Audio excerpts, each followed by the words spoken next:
This installment of Real Stories of My Real Estate Experience focuses on HOA and condo rules and regulations.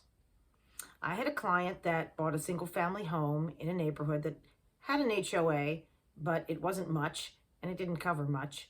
But during the course of the transaction, the listing side was indeed required to give us a copy of all of the certificate and the budget for the HOA and a list of all the rules and the regulations.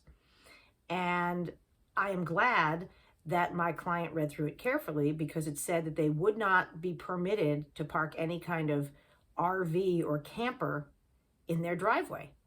And they travel a lot and they're really into sports and they carry all their windsurfers and kayaks and everything with them. And it's a big part of their life. So they did decide to go ahead with the purchase, but they had to first find a storage facility that would fit the length of their camper in it and do some research to find something that was somewhat nearby, which they did. But the point is, read that fine print. A lot of times HOAs will tell you you can't have a fence, or you can only have a certain kind of fence, and you usually can't have one in the front, you can only have one in the back.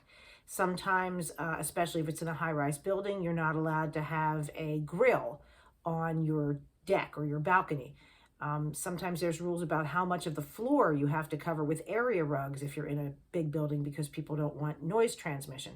So there can be some really obscure, strange things. So do yourself a favor and read through those condo or HOA rules and regulations so you don't get bitten in the butt after the fact.